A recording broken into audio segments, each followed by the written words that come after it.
My name is Lovleen Bhullar and I'll be presenting the module Laws Relating to Water Pollution in India.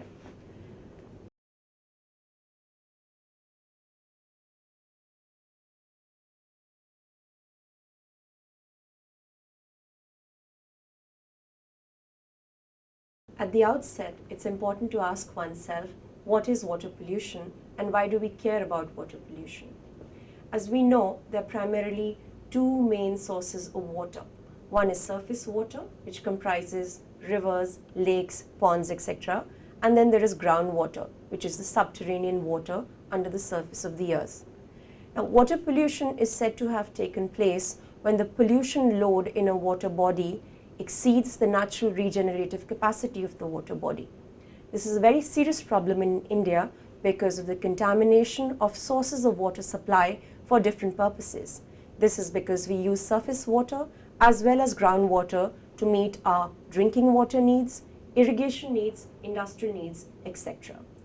What happens as a result of water pollution is that although water may be available for use, its usability is affected, and that presents a major problem.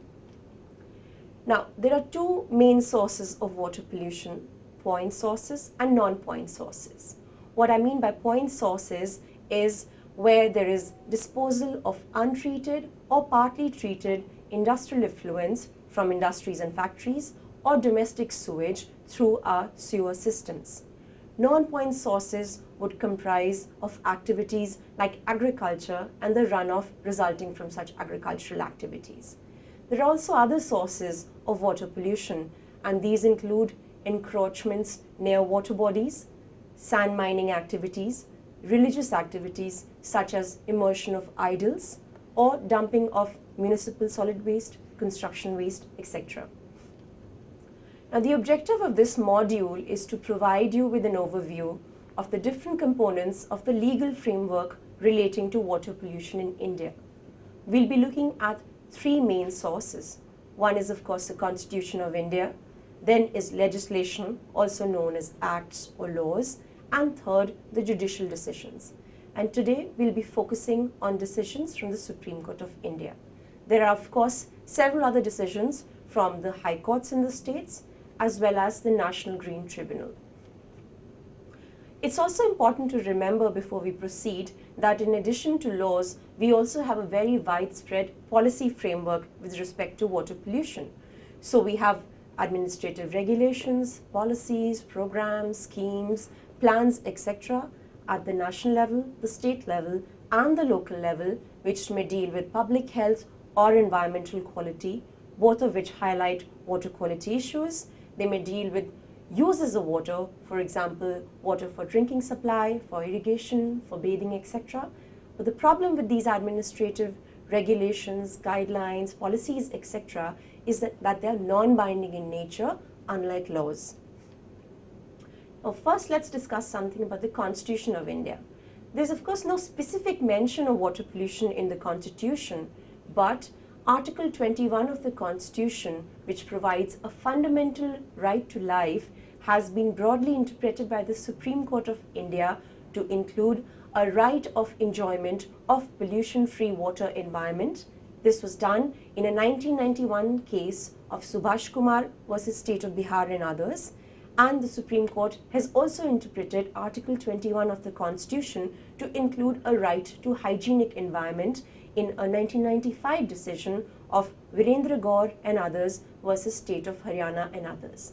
As a result of these decisions, although water pollution is not specifically mentioned in the Constitution of India, it has been implicitly included. Now, in addition to these rights which are provided under the Constitution, there are also certain duties. Part 4 of the Constitution, which talks about directive principles of state policy, has two such provisions which are relevant in the context of water pollution. The first one is Article 47, which says that the state shall endeavour to improve public health, and the other one is Article 48A of the Constitution, which says that the state shall endeavour to protect and improve the environment. Both health and environment are affected by water pollution and water quality, and therefore these two provisions of the Constitution also provides some guidance with respect to management of water pollution. Then there is the fundamental duty of every citizen laid down in Article 51 AG of the Constitution, which talks about protecting and improving the natural environment, including lakes and rivers. As I mentioned previously, surface water bodies include lakes and rivers, and both of these are seriously affected by water pollution in our country. The other important source of guidance are laws governing local bodies. Under the constitutional scheme, specifically List 2 of the 7th Schedule of the Constitution, it is the states that exercise powers in respect of water, sanitation and public health. The 1992 constitutional amendments have led to the introduction of new parts 9 and 10 in the Constitution, as a result of which municipal authorities in urban areas and Panchayati Raj institutions or Gram Sabhas or Panchayats in rural areas have been vested with certain powers, duties and functions. And some of these duties and functions, they relate to prevention and control of water pollution, providing clean and wholesome drinking water to the residents, and ensuring distances between sources of water supply and latrines, for example, all of which will have direct implications on the quality of water that is available to the public. The other important source would be laws relating to parastatal bodies, laws governing cantonment areas, also laws governing development authorities. Needless to say, these laws are relevant in the context of urban areas. Coming more specifically to an environmental law which directly relates to water pollution, we have the Water Prevention and Control of Pollution Act 1974. It is a law made by the central government, although under the Constitution, powers are given to the state government.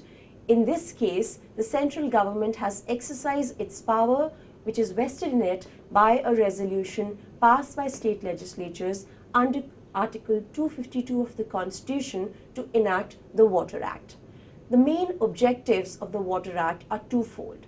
First is to prevent and control water pollution, and the other one is to maintain or restore wholesomeness of water. As we have seen in the module on environmental law principles, two main principles which are being invoked here are the preventative principle and the polluter pays principle. The Water Act itself does not provide a definition of wholesomeness, but as we will see, a whole number of standards are laid by the State Pollution Control Board which provide guidance in terms of water quality determination. Now, the Water Act follows what is known as the command and control approach. What that means basically is that the Act lays down limits or standards of discharge of effluents into water bodies, and in case of non-compliance, certain penalties have been laid down under the Act. Coming to the definition, and the most important definition here, of course, is the definition of water pollution. Let's look at this in some stages.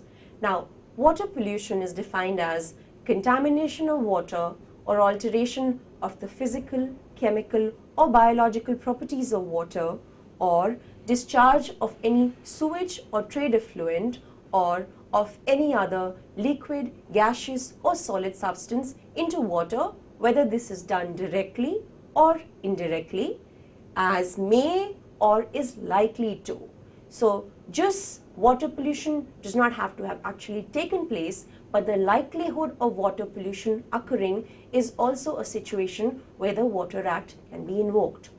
It should create a nuisance, or it should render such water harmful or injurious to public health or safety, or domestic, commercial, industrial, agricultural or other legitimate uses of this water, or life and health of animals or plants or of aquatic organisms. As you can see, it's quite a detailed definition of water pollution under the Act. Now, in terms of application of the Water Act, it applies to water bodies, and the types of water bodies that it applies to are streams, and the term stream has been very broadly defined under the Water Act to include rivers, flowing or dry watercourses, natural or artificial inland waters, subterranean waters, sea or tidal waters, as well as wells. Now, the types of entities that are covered under the Water Act include industries, operations or processes, and treatment and disposal systems. It also applies to all persons, which includes individuals, industries, and municipal authorities as well. The types of effluents that are covered by the Water Act are trade effluents and sewage effluents, and both of these terms have been defined under the Water Act. It normally applies to the entire state, but the state government may restrict the application of the Water Act to specific water pollution prevention and control area or areas. Now, under the Water Act, two main authorities are envisaged for implementing the provisions of the Act. At the central level, we have the Central Pollution Control Board, and each of the states has a State Pollution Control Board. In terms of functions of the Central Pollution Control Board, the main function of the Central Pollution Control Board, or the CPCB, is to promote cleanliness of streams and wells in the state. It can also lay down, modify or annul standards for streams and wells in consultation with the state government. It provides advice to the central government, and it's also responsible for coordinating the activities, resolving disputes among, and providing technical assistance and guidance to state pollution control boards, besides performing several other functions as stated in the Water Act. In terms of functions of the State Pollution Control Board, or the SPCB, the Water Act provides for a very detailed list of functions. The State Pollution Control Board is responsible for classification of waters of the state, for laying down, modifying or annulling a whole range of effluent standards for sewage or trade effluents, for the quality of the receiving water resulting from the discharge of effluents, laying down effluent standards to be complied with by persons while discharging sewage and or sullage, laying down standards for treatment of sewage or trade effluents to be discharged into a stream. It is also responsible for evolving economical and reliable methods of treatment of sewage or trade effluents, methods of utilization of the treated effluents in agriculture, and for efficient methods of disposal of the treated effluents on land in certain cases. The other important function that the State Pollution Control Board is required to perform is reviewing the disposal system of sewage effluents, works and plans for sewage treatment, or in connection with the grant of any consent. It is also responsible for making, varying, or revoking an order for prevention, control, or abatement of discharge of waste into streams or wells, as well as for requiring any person concerned to construct new systems for disposal of sewage or trade effluents, or to modify, alter, or extend existing system, or to adopt necessary remedial measures to prevent, abate, or control water pollution, which is the main objective of the Water Act. The other important thing that the SPCB does is to provide advice to the state government with respect to the location of an industry whose operations is likely to result in water pollution. As we can see, a whole range of functions are envisaged under the Water Act insofar as the CPCB and particularly the SPCB are concerned. The Water Act also sets out a number of prohibitions. For example, it prohibits anyone from knowingly causing or permitting the entry of any poisonous, noxious or polluting matter directly or indirectly into any stream or well or sewer or on land. Further, it prohibits knowingly causing or permitting the entry of any other matter into any stream which may tend either directly or in combination with similar matters to impede the proper flow of the water of the stream in a manner leading or likely to lead to a substantial aggravation of pollution due to other causes or of its consequences. The important thing to take note of here is the requirement that the causing or permitting the entry of any of this matter must be done knowingly. Therefore, the burden of proof which has to be discharged is quite significant, proving that someone has knowingly caused or permitted the entry of any of the listed matters into a water body. Now, what is this poisonous, noxious or polluting matter or other matter is something which is left to be determined by the State Pollution Control Board through the standards that it lays down in discharge of its functions under the Water Act. But this provision is not absolute. Exemptions can be provided, and the State Pollution Control Board may exempt certain persons or industries from the exercise of this provision. But in case a person is found to be guilty of violating this provision, the contravention will result in imprisonment as well as fine. The important feature of the Water Act is the permit system under the Water Act. What it basically means is that previous consent of the State Pollution Control Board is required before anyone wants to establish any industry, operation or process or any treatment and disposal system, etc., which is likely to discharge either sewage or trade effluents into a stream or well or sewer or on land. In other words, what we know as a sewage discharge. Or when somebody wants to use any new or altered outlet for sewage discharge, or when wants to make any new sewage discharge. And in case of failure to obtain this permission from the State Pollution Control Board before engaging in any of these activities, the contravention will be punished with an imprisonment between 18 months and 6 years as well as with fine. Now, in addition to the functions of the State Pollution Control Board under the Water Act, a number of powers have also been given to the State Pollution Control Board. For example, the SPCB can undertake certain emergency measures to remove and dispose polluting matter, or to remedy or mitigate pollution caused by polluting matter, or issue orders immediately restraining or prohibiting polluting activity. The SPCB can also apply to courts to restrain apprehended water pollution in streams and wells. This is a very interesting provision because what this basically means is that the SPCB cannot directly restrain the apprehended water pollution. It does have to go to a court of law, and then the court may direct a potential polluter to desist from causing pollution. Now, the court may also direct an actual polluter, and this is not a potential polluter but an actual polluter, to remove the polluting matter. But in case the actual polluter fails to comply with the direction of the court may authorize the State Pollution Control Board to undertake the removal of the polluting matter and its disposal, and then to recover the expenses incurred by the SPCB from the polluter. The other important power that the SPCB can exercise under the Water Act is the power to direct closure, prohibition or regulation of any industry, operation or process, or to stop or regulate supply of water, electricity or any other service to such industry, operation or process. The Water Act also includes a reporting requirement.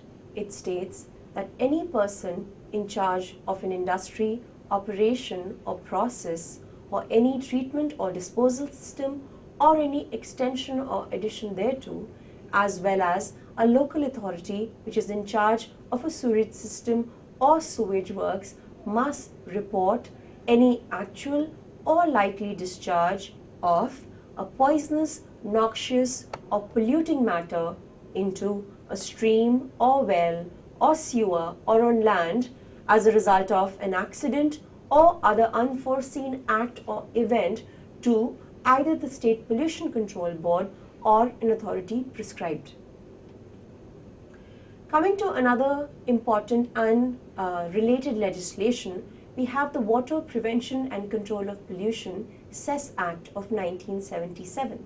The objective of this act is to augment the financial resources of the CPCB and the SPCBs, and it does this through levying a cess on the water consumed by persons carrying on certain industries as well as on local authorities. However, a 25% rebate is to be given to any person or local authority that installs sewage treatment plants or trade effluent treatment plants. This is supposed to be an incentive to treat the sewage or the trade effluents and therefore to cause also a reduction in water pollution. However, in practice, either the water cess is not assessed and levied by the authorities, or even if it is levied, it remains unpaid by the consumers, and the collection of the cess is also not pursued by the State Pollution Control Board. The other very important legislation from the perspective of the water pollution is the Environment Protection Act of 1986. This being an Environment Protection Act is more of an umbrella legislation than the Water Act, which is quite specific to water pollution, or the Air Prevention and Control of Pollution Act of 1981, which is specific to air pollution. The objective of the Environment Protection Act is protection and improvement of the environment, and it applies to different types of environmental pollution, including water pollution. In case of conflict between the Environment Protection Act and the provisions of the Water Act, the Environment Protection Act will prevail. One of the important powers which is granted under the Environment Protection Act is the power of the Ministry of Environment and Forests, a central government ministry, to lay down standards for environmental quality in its various aspects and for emission or discharge of environmental pollutants from various sources having regard to their quality or composition. As a result, rules have been laid down for water quality standards for various areas and purposes, and for the maximum allowable limits of concentrations of various water pollutants for different areas under the Environment Protection Act. The Act requires any person carrying on any industry, operation or process from discharging or emitting water pollutants or permitting the discharge or emission in excess of prescribed standards is prohibited. Occurrence or apprehension of discharge of a water pollutant in excess of prescribed standards due to an accident or other unforeseen act or event takes place, the responsible person as well as the person in charge of the place where the discharge occurs or is apprehended is required to take two steps. First, to prevent or mitigate the resulting water pollution and to inform the prescribed authority about this event. And then the prescribed authority can undertake the necessary remedial measures as early as practicable. Under the Environment Protection Act, the Ministry of Environment and Forests has issued a number of notifications which are relevant for the prevention and control of water pollution.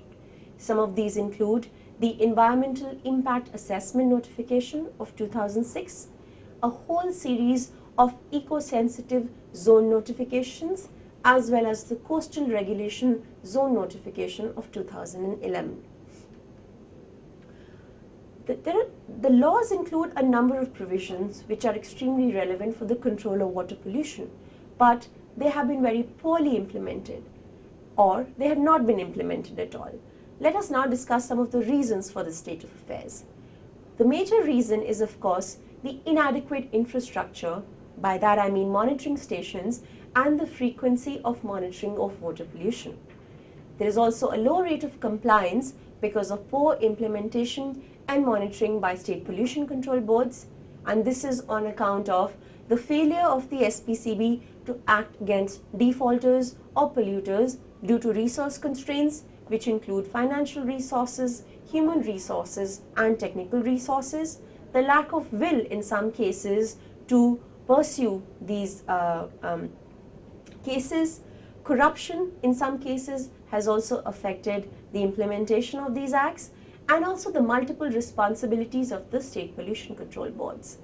There is also very low quantum of penalty or fine which is imposed under these laws, as a result of which the cost of non-compliance with these laws is often lower than the cost of compliance, which also does not deter the polluters from causing water pollution.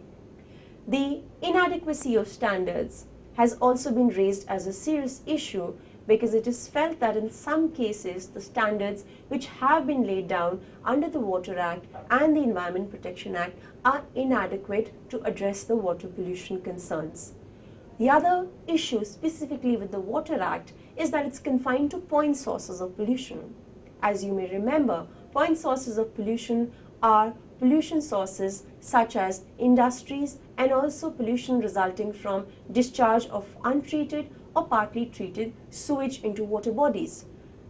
Other cases such as agricultural runoff are not covered by the Water Act, and this has also restricted the scope and implementation of the Water Act. Coming now to some of the important decisions with respect to water pollution. I'd like to clarify that there's a whole range of decisions relating to water pollution, relating to a number of different issues concerning water pollution. However, in this presentation, I would like to highlight 4 decisions of the Supreme Court. The first decision is MC Mehta versus Union of India, a 1988 decision also known as the Kanpur Tanneries case.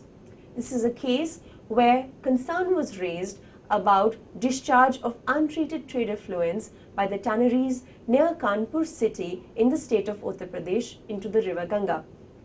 Now, the Supreme Court made a number of observations in this case. Among them are that the provisions of the Water Act were comprehensive, but the SPCBs had not taken effective steps to prevent the discharge of effluents into the river Ganga, that the central government had failed to do much under the Environment Protection Act to stop the grave public nuisance caused by tanneries, the fact that the effluents from the tanneries were first discharged into municipal sewers did not absolve them from being proceeded against under the provisions of the law in force, since ultimately the effluents did reach the river Ganga.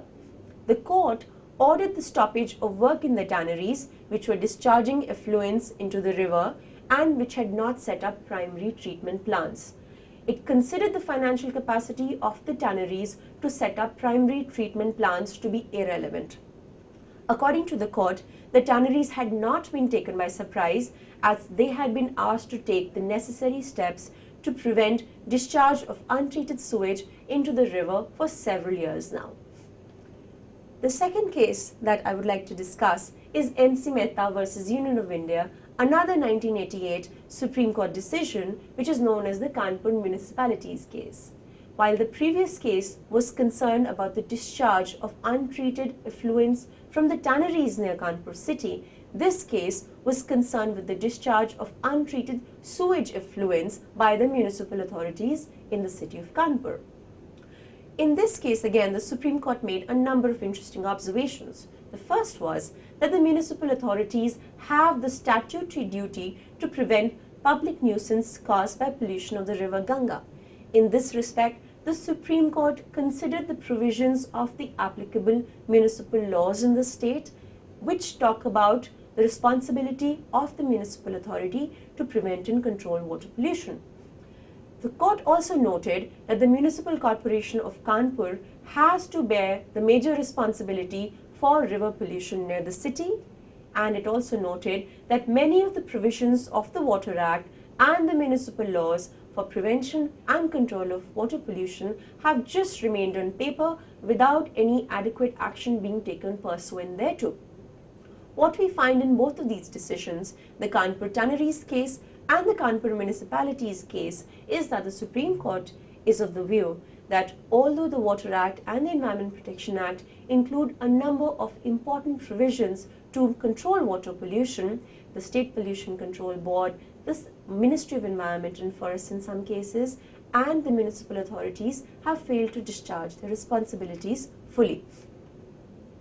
The third important case that I would like to discuss is Indian Council for Enviro-Legal Action versus Union of India and others, a decision from 1996 Supreme Court. In this case, the water in wells and streams near an industry had become unfit for consumption as a result of disposal of untreated toxic sludge from the premises of the industry.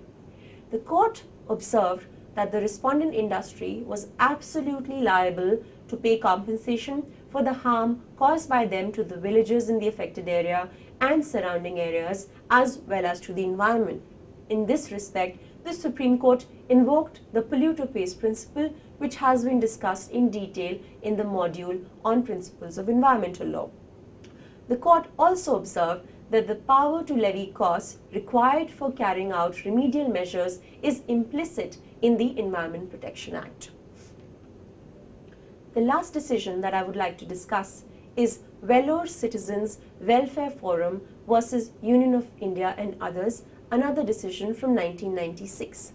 Now, in this case, water pollution was resulting from the discharge of untreated effluents by tanneries and other industries into a river which was a source of drinking water supply. In this case, the court directed the constitution of an authority under the Environment Protection Act to deal with the situation created by the tanneries and other polluting industries in the state of Tamil Nadu. The court also directed the authority to frame and execute schemes for reversing ecological, environmental damage caused by pollution in the state. It's also important to note that this is another decision in which the Supreme Court invoked the polluter pays principle, which has been discussed in the module on environmental law principles. The court also ordered the imposition of a pollution fine on all the tanneries, and it said that if the tanneries are unable to pay the pollution fine, then they should be closed. Also, it said that the closure orders on tanneries can be suspended where the tanneries agree to set up common effluent treatment plants or CETPs or individual pollution control devices, and they obtain the consent to operate from the State Pollution Control Board. However, in case of failure to obtain such a consent from the SPCB, the tanneries will be closed. Before ending the presentation, I would just like to summarize what we have done today. We have looked at provisions of the Constitution of India that are relevant with respect to water pollution. We have looked at two of the main legislation in India which relate to water pollution, an umbrella legislation, the Environment Protection Act of 1986, and a specific legislation on water pollution, which is the Water Prevention and Control of Pollution Act 1974. Finally, we looked at 4 decisions of the Supreme Court where the courts have 1. Highlighted that the provisions of the laws are comprehensive, 2. That the concerned authorities have not been successful in discharging their functions under these laws, and 3. The court has also invoked certain environmental law principles such as the polluter pays principle in order to impose pollution fine, damages or compensation on the polluter. Thank you very much.